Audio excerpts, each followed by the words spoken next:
Assalamualaikum warahmatullahi wabarakatuh. Saya Kevin Kurniawan, kelas 1 PAIB. Dibuatnya video ini untuk memenuhi tugas mata kuliah Sejarah Kebudayaan Islam Lokal tentang sejarah Islam di Banyumasan. Yang pertama, latar belakang. Agama memiliki dua jenis dimensi sekaligus, yaitu teologis dan historis. Sebagai teologi, agama terutama yang bersifat samawi merupakan wahyu Tuhan yang kebenarannya bersifat mutlak dan absolut. Manusia sebagai makhluk pemeluk menerima kehadiran agama sebagai keniscayaan yang tidak bisa dihindari.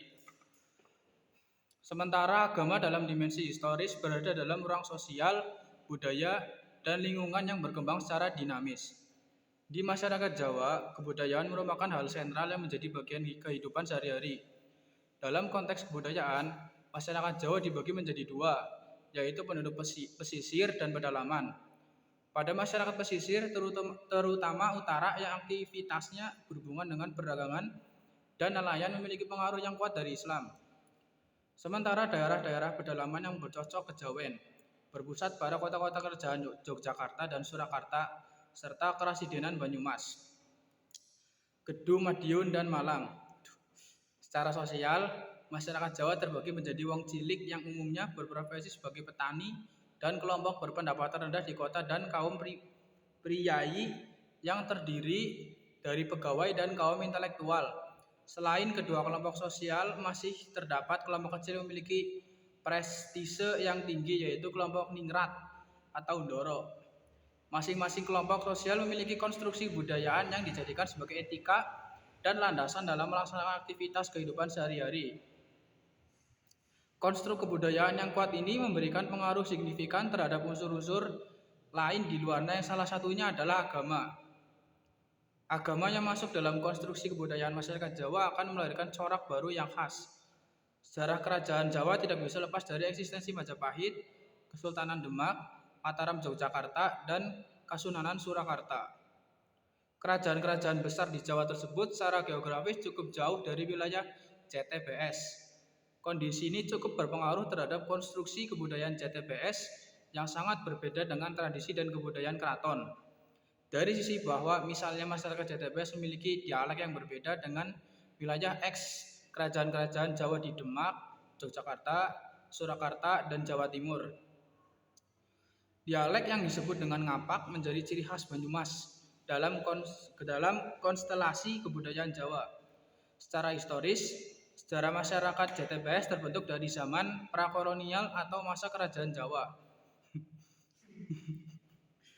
Majapahit merupakan kerajaan sentral yang memberikan pengaruh secara luas terhadap masyarakat Jawa, termasuk JTBS. Dalam kehidupan keberagaman, hidup Buddha merupakan kepercayaan yang mayoritas dianut masyarakat selain kepercayaan-kepercayaan lokal. Pada perjalanannya, pengaruh agama-agama tersebut, terutama Buddha, masih terasa dalam kehidupan keberagaman masyarakat JTBS. Keagamaan dalam pola Buddha yang tidak memiliki atau mengenal dewa selaras dengan karakter kebudayaan masyarakat JTBS yang egaliter dan tidak mengenal kasta atau stratifikasi. Islam kejawen merupakan bentuk pertemuan antara Islam dan budaya Jawa. Melalui pendekatan sufistik, pendekatan ini relatif merupakan unsur-unsur teknis dari agama seperti syariat atau fikih, melainkan lebih kepada orientasi substantif dari keagamaan. Implikasi teknisnya ialah pada masa awal Islam kejawen, Alam Mataram tidak merubah praktik-praktik keagamaan secara mendasar. Praktik misalnya bakar dupa atau membuat sesaji pada ritual keagamaan masih berjalan dan tidak dilarang. Perubahan terjadi pada misalnya penyebutan nama Tuhan dari Sang Hyang Widi menjadi Allah. Perkembangan isimisasi Sutawijaya di Banyumas berlangsung cepat, dan saat ini bukti yang absah terkait sisa-sisa islamisasi tersebut adalah Islam aboge. Selanjutnya ada bab yang kedua, potret masyarakat Jawa Tengah bagian barat sampai selatan, Banyumasan pra-Islam. A. Kehidupan sosial politik. Pembahasan mengenai Banyumas sebelum Islam tidak bisa dipisahkan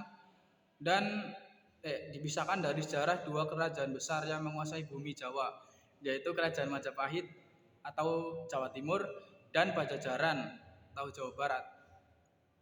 Alur Majapahit yang kemudian membentuk Banyumas bisa ditelusuri pada sejarah berdirinya Kadipaten Wirosobo I pada abad 15. Sementara jalur Kerajaan Pajajaran dapat ditemukan pada sejarah berdirinya Kadipaten Pasir Luhur pada abad 14 sampai 15.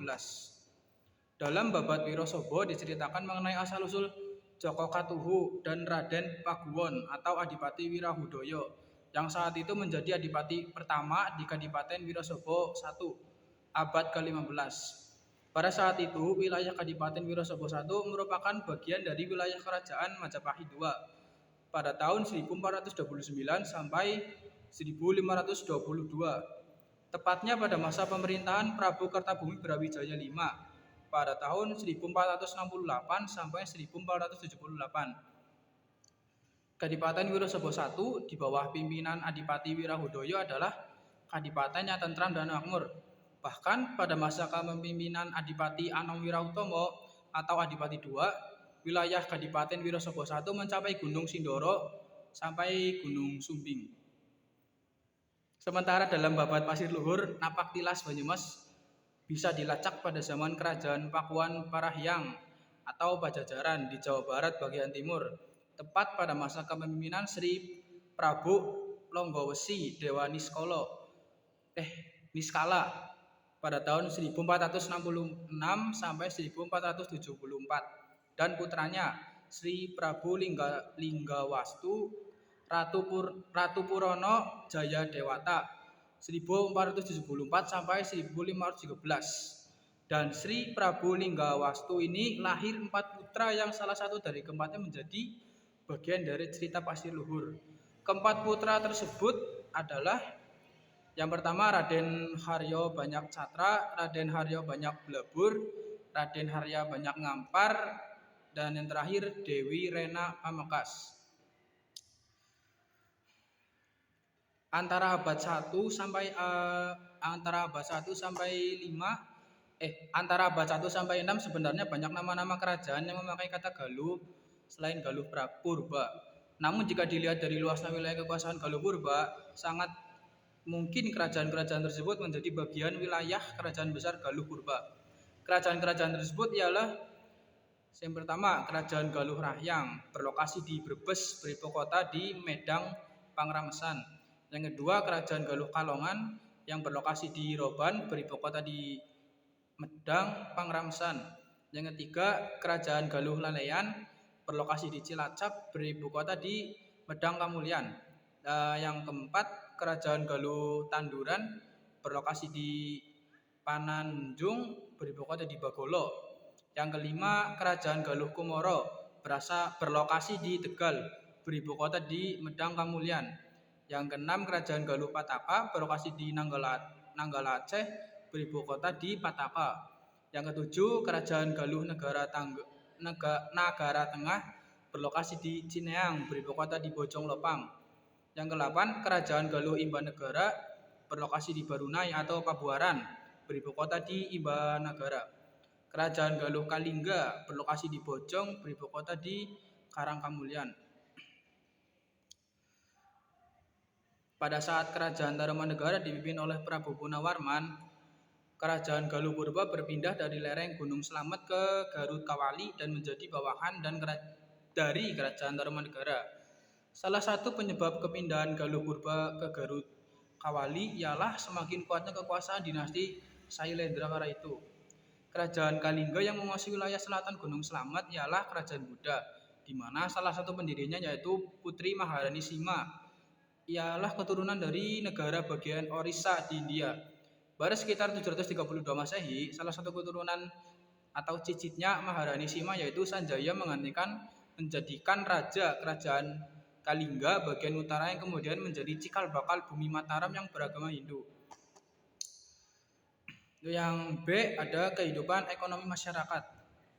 Pola perekonomian masyarakat Jawa termasuk Banyumas sedikit mengalami perkembangan ketika memasuki abad 4 di mana kerajaan-kerajaan besar di Jawa Salah satunya Tarumanegara, Mataram, Majapahit dan Mataram mulai membuka jalur perdagangan dengan negara-negara lain di kawasan Asia seperti India dan Cina. Pada masa ini, masyarakat tidak lagi hanya mengandalkan sungai sebagai jalur distribusi perekonomian, tetapi juga laut dengan berbagai dermaga dan pelabuhannya. Profesi masyarakat juga berkembang, tidak lagi hanya menjadi petani, melainkan ada beberapa yang menjadi pedagang, eksportir barang, atau penguasa kapal angkut barang. Terus bab yang ketiga ialah Islamisasi di wilayah Jawa Tengah bagian barat. Materi yang A yaitu peran Wali Songo. Di dalam ensiklopedi Islam disebutkan bahwa Wali Songo atau 9 wali ialah 9 ulama yang merupakan pelopor dan pejuang pengembangan Islam atau Islamisasi di Pulau Jawa pada abad ke-15. Kata wali antara lain berarti pembela dalam bahasa Arab, teman dekat dan pemimpin. Dalam pemakaiannya, wali biasanya diartikan sebagai orang yang dekat dengan Allah, sedangkan kata songo yang berarti 9 dalam bahasa Jawa.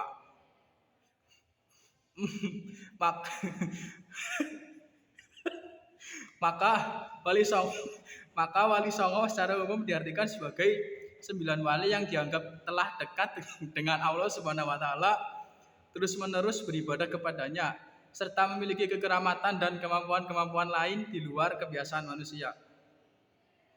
Wali songo artinya 9 wali. Sebenarnya jumlahnya bukan hanya 9.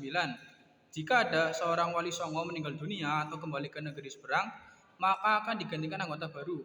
Songo atau 9 ialah keramat, angka yang dianggap paling tinggi. Dewan dakwah tersebut sengaja dinamakan Wali Songo untuk menarik simpati rakyat yang pada waktu itu masih belum mengerti apa sebenarnya agama Islam itu. Menurut penemuan Kiai Haji Bisri Mustafa, sebagaimana diarahkan oleh Saifuddin Zuhri, jumlah para wali itu tidak hanya 9, tapi lebih dari itu. Agaknya 9 orang wali itu adalah mereka yang memegang jabatan dalam pemerintahan sebagai pendamping raja atau sesepuh kerajaan di samping peranan mereka sebagai mubalik dan guru. Oleh karena mereka memegang jabatan pemerintahan, mereka diberi gelar sunan, kependekan dari susuhunan atau sinuhun. Artinya orang yang dijunjung tinggi. Bahkan kadang-kadang disertai dengan sebutan kanjeng, kependekan dari Kang Jumeneng, pangeran atau sebutan lain yang biasa dipakai oleh para raja atau penguasa pemerintahan di daerah Jawa. Yang B, peran wali dan ulama lokal. Wali dan ulama lokal yang pertama yaitu Syekh Mahdum Wali dan Raden Banyak Belanak. Sejarah gelar Pangeran Senopati Mangkubumi di Kabupaten Pasir Luhur sangat erat hubungannya dengan sejarah Kesultanan Demak. Asal mula gelar Pangeran Senopati Mangkubumi ialah pemberian dari Sultan Demak kepada Raden Banyak Belanak di Kabupaten Pasir Luhur yang bersedia memeluk agama Islam dan membantu menyebarkan Islam di wilayah Pasir Luhur. Akibat keseriusan dalam kegigihan Raden Banyak Belanak dalam menyebarkan Islam, para adipati di sebelah barat dan timur Kabupaten Pasir Luhur semua tunduk Adipati Raden Banyak Belanak dan bersedia memeluk agama Islam. Dalam sejarah Islam di tanah Jawa, Demak dikenal sebagai pusat kegiatan para wali dalam menyebarkan agama Islam. Sultan Alam Kabar atau Raden Fatah dibantu oleh para wali berhasil mengislamkan tidak hanya tanah Jawa, melainkan beberapa wilayah di luar Jawa seperti Maluku dan Kalimantan. Kisah Syekh Mahdum Wali dan Panembahan Senopati bermula pada kisaran tahun 1472, di mana pada saat itu Sultan Demak memanggil Patih Hedin, Patih Husein, dan Pangeran Mahdum Wali untuk membahas banyak hal, utamanya mengislamkan Kadipaten Pasir Luhur yang masih setia mengikuti ajaran agama Buddha. Yang kedua ada Syekh Abdus Sahmat Jombor, Cipete, Cilongok, Banyumas. Tokoh lokal penyebar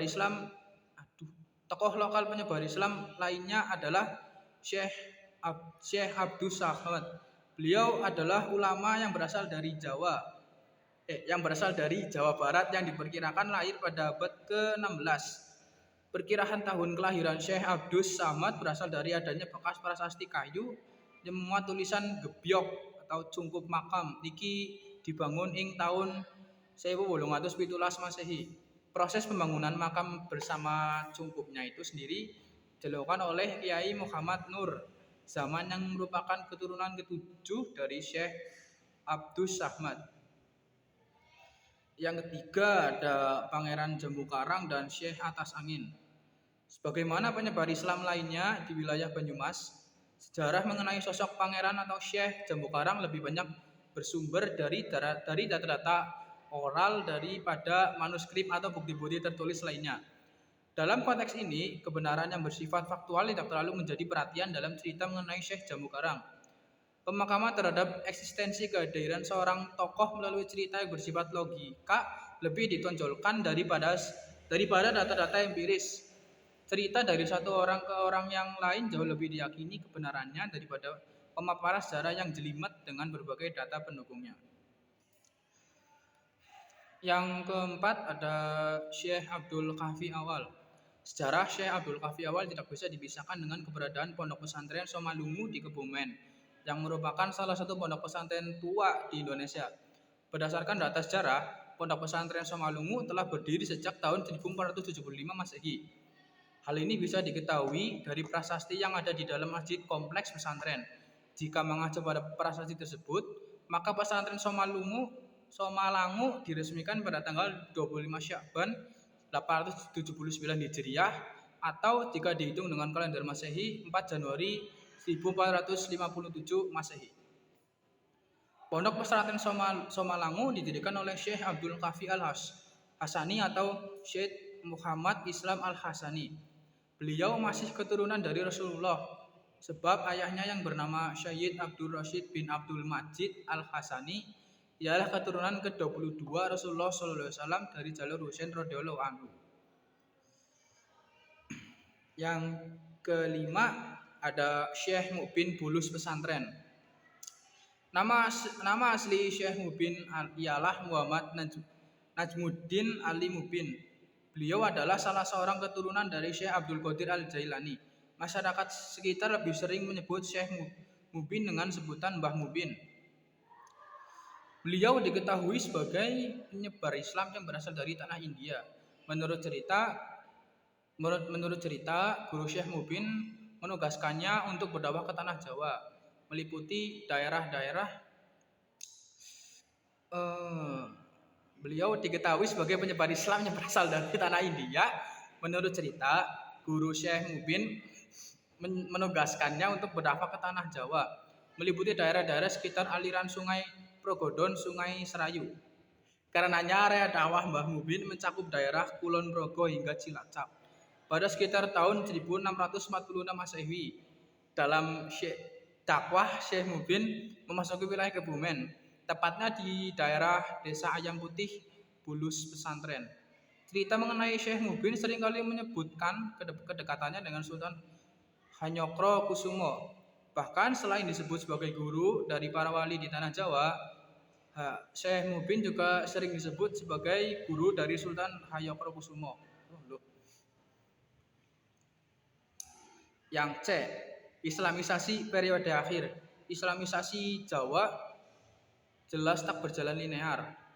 Jika sejak Islamisasi mulai berlangsung pada abad ke-14 sampai awal abad ke-19 terjadi apa yang disebut sejarawan MC Rickflesh sebagai sinesta mistik antara tradisi spiritualisme Jawa dengan Islam. Periode selanjutnya 1830 sampai 1930 ditandai dengan meningkatnya popularitas masyarakat Jawa. Perkembangan ini tak lepas dari dinamika Islam di tingkat internasional, khususnya di Arabia yang memengaruhi proses Islamisasi dan santrinisasi Nusantara termasuk di Jawa. Kebangkitan gerakan Wahabiyah yang dinisbahkan pada Muhammad bin Al-Wahhab masa hidup 1703 sampai 1779 sejak pertengahan abad ke-18 mengubah Arab gerakan pembaruan di kalangan pengikut tarekat Syatariah dan Naqsyabandiyah di Minangkabau yang mulai menemukan momentum pada 1870-an.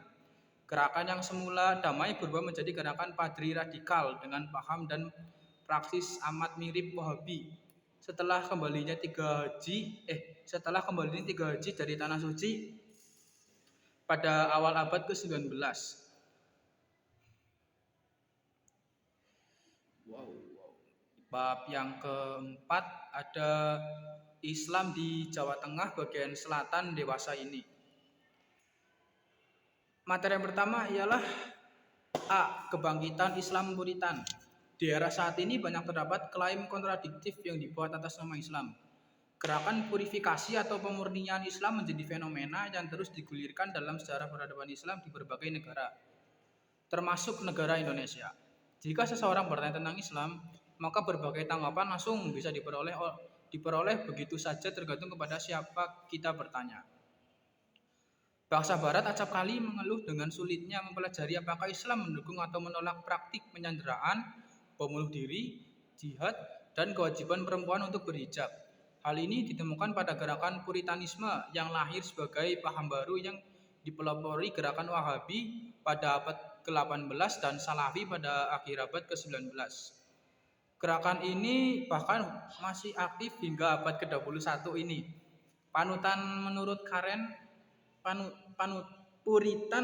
Karen Armstrong merupakan agama yang diyakini oleh sekelompok orang yang sangat teguh berpegang pada peraturan-peraturan berdasarkan interpretasi harfiah murni yang bersumber dari kitab suci dan tradisi Islam pada masa-masa awal Puritanisme bertujuan untuk mengajak umat Islam kepada sebuah identitas Islam otentik melalui implementasi kembali hukum syariah. Yang B, ada tren Islam moderat. Indonesia merupakan negerinya kaum muslim moderat. Demikian diungkapkan Abdurrahman Wahid sejak masa pasca Soeharto. Indonesia sebagai negara muslim terbesar dan negara demokrasi ketiga setelah India dan Amerika Serikat diharapkan dapat memainkan peran lebih besar di dalam menyebarkan Islam. Awal abad ke-20 ditandai lahirnya gerakan-gerakan Islam yang monumental, kesannya menimbulkan sesuatu yang besar.